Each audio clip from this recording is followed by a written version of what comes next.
संविधान संशोधन विधेयक।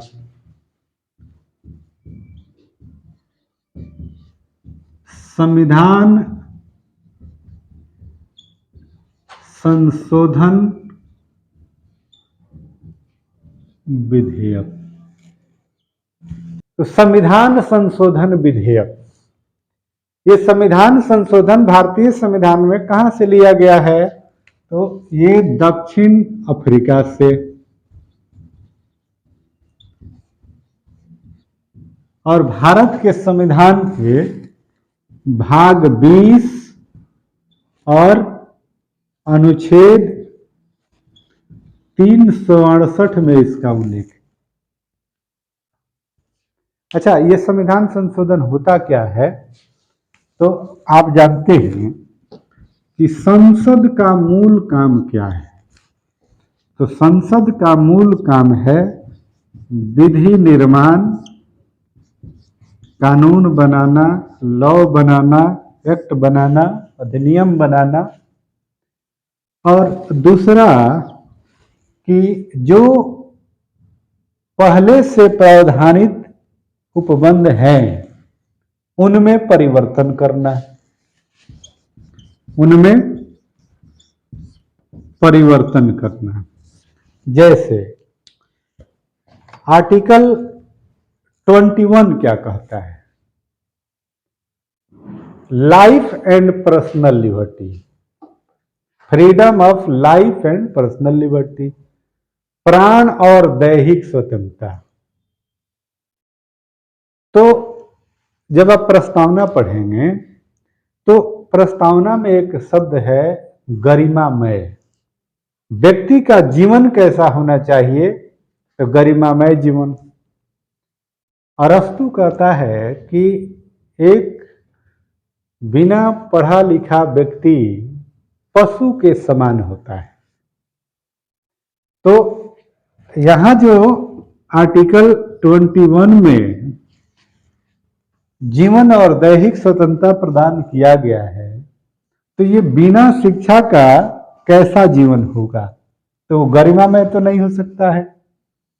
तो इसके लिए फिर आया article 21A, right to education, शिक्षा का अधिकार, है ना।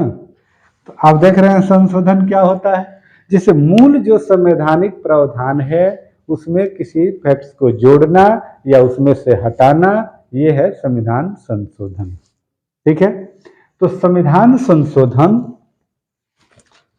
भारतीय संविधान संशोधन 3 तरह से किया जाता है। एक, साधारण बहुमत द्वारा संशोधन, साधारण बहुमत से संशोधन। दूसरा, विशेष बहुमत से संशोधन। और तीसरा, विशेष बहुमत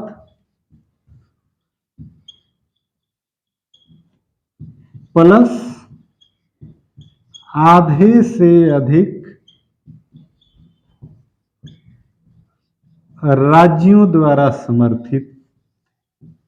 इसका अभिप्राय है कि आधे से अधिक जो राज्य हैं उनके विधान सभाओं से साधारण बहुमत द्वारा वो पास होना चाहिए।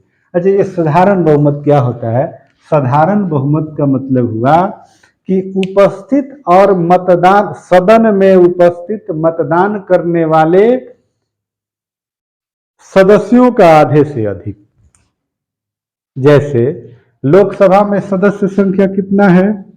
543, और मान लीजिए कि सदन में उपस्थित है 400 लोग, और जब मतदान हो रहा है तो इसमें हिस्सा ले रहे हैं 300। तो साधारण बहुमत कितना हुआ? 300 का आधे से अधिक, मतलब 151, है ना। तो ये हुआ साधारण बहुमत। अब इसके अंतर्गत जैसे नए राज्यों का प्रवेश हो, उसकी स्थापना हो, या वर्तमान राज्यों के नामों में, सीमाओं में आदि परिवर्तन करना हो, संसद सदस्यों के या जो संवैधानिक के पदाधिकारी हैं उनके वेतन भत्ते आदि में परिवर्तन करना हो, तो ये सारे प्रावधान साधारण बहुमत से, संशोधन साधारण बहुमत से हो सकते हैं, परिवर्तन हो सकते हैं। विशेष बहुमत से अभिप्राय है, यहाँ था जो उपस्थित हैं और जो मतदान में हिस्सा ले रहे हैं उनका आधे से अधिक। यहाँ है जो उपस्थित हैं और मतदान कर रहे हैं उनका 2/3 बहुमत। ठीक, तो एक हुआ कि दोनों सदन में, जैसे किसी भी सदन का विशेष यही होगा, तो 2/3 बहुमत, जो उपस्थित और मतदान कर रहे हैं उनका 2/3, और इसके अलावा दोनों सदनों का मिलाकर आधे से अधिक होना चाहिए। जैसे लोकसभा का 543 और राज्यसभा का 245, इन दोनों को जोड़ करके आधे से अधिक होना चाहिए। और विशेष बहुमत का मतलब हुआ, ये एक और प्रावधान है, जैसे जो संघीय ढांचा है ना, उसमें कोई परिवर्तन करना हो तो उसमें आपको चाहिए ये विशेष बहुमत प्लस आधे से अधिक राज्य जो हैं उनके विधान सभाओं से साधारण बहुमत से पास होना चाहिए, है ना। और संघीय ढांचे से जो फेडरल कैरेक्टर है, जैसे राष्ट्रपति के निर्वाचन की प्रक्रिया हो गई, या केंद्र और राज्य के शक्तियों का विस्तार करना हो या उसको घटाना हो आदि जो प्रावधान है, मतलब आप जब पढ़े हैं ना कि संविधान की एकात्मक विशेषता, संघात्मक विशेषता, तो जितनी संघात्मक विशेषताएं हैं उसमें अगर परिवर्तन करना हो तो इस संशोधन की आवश्यकता पड़ती है। समझ गए? तो